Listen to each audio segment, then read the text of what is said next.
নন্দন গৌর হরিয়ামা। আজ অবতীর গতি গৌরাঙ্গ মহাপ্রভুর ভাবটা কেমন দেখুন বাবা। আজকে মহাজন বলছে হেমশয়ে অতি গোরা সুমধুর হাস্য ধরা, তা দেখে জগজনার নয়ন আনন্দ। হেম মানে কি বাবা? না সোনা, তাই তো? আজকে মহাজন বলছে আজকে গৌর হরির রূপটা দর্শন করো, দেখে মনে হচ্ছে হেম শয়ে সোনার থেকেও আরো উজ্জ্বলতর হচ্ছে আমার গৌরাঙ্গ মহাপ্রভু। তাতে সুমধুর হাস্য ধরা, তার বদনে মৃদু মৃদু হাসি, আর তা দেখে জগজনার নয়ন আনন্দ। আবার বলছেন পিরিতি মুরতে গিয়ে রূপে স্বরূপ ধরো, অর্থাৎ আমার গৌর হরি কি দিয়ে নির্মাণ হয়েছে জানো না? পিরিতি দিয়ে যদি কোনো সমুদ্র থেকে থাকে সেটা হচ্ছে আমার গৌর প্রেম সাগর।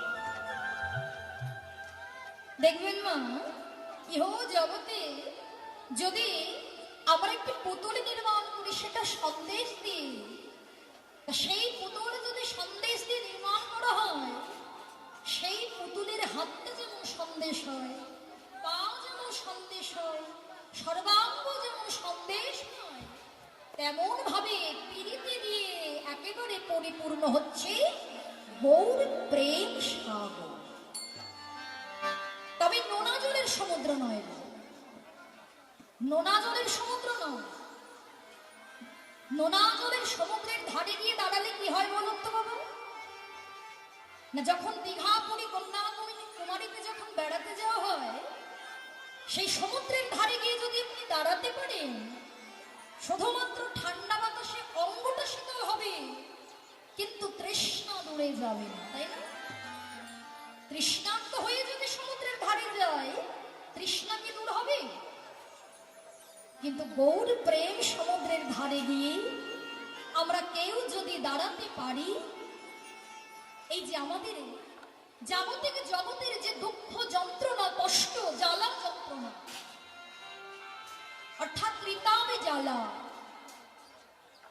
এই জগতে দেখবেন আমরা এখানে এত ভক্ত আছি, আমরা কিন্তু কেউ বলতে পারবো না বাবা যে আমরা সম্পূর্ণ দিক থেকে সুখী আছি, তাই না?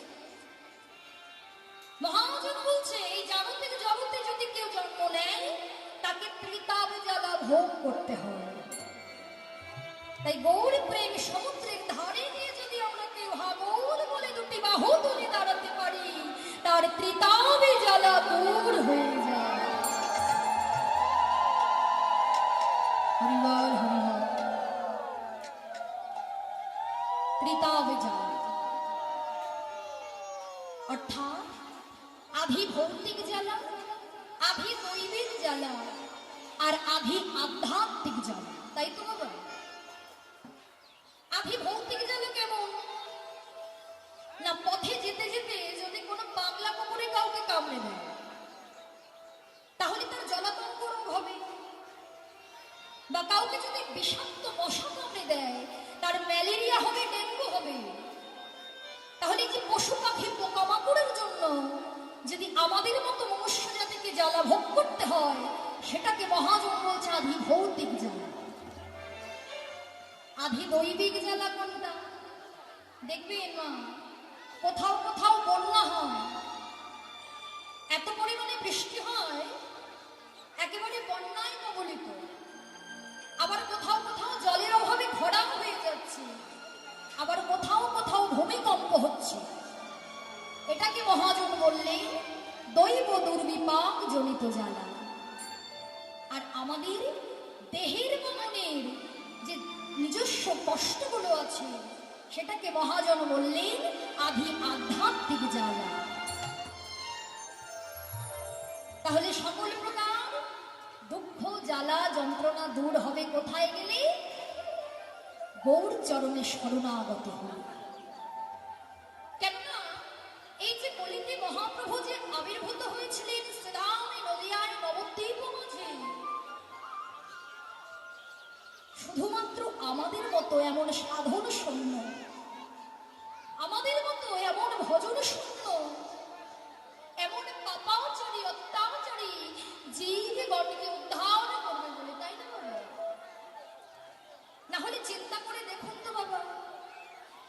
যে কিনা গৌরাঙ্গ মহাপ্রভু ভগবান, সে নিজে ভগবান, রাধা কৃষ্ণ দুটি দেহ এক হয়ে এই নদিয়ায় নবদ্বীপে এলেন শ্রী চৈতন্য মহাপ্রভু রূপে। যে কিনা নিজে কৃষ্ণ, সে নবদ্বীপ মাঝে ভক্ত রূপে এসে হা কৃষ্ণ কৃষ্ণ বলে পথের ধুলায় গড়াগড়ি দিয়ে কেঁদেছে। ইহ জগতে আমরাও কিন্তু কৃষ্ণ নামে কাঁদি, তাই তো? কিন্তু মহাপ্রভুর মতো নয়, প্রকৃত ভক্তের মতো নয়। কেননা যে বা যারা হয় প্রকৃত ভক্ত, তারা ডাকে নিঃস্বার্থ ভাবে, তাদের মনে কোনো কামনা থাকে না, তাদের মনে কোনো কিন্তু বাসনা থাকে না।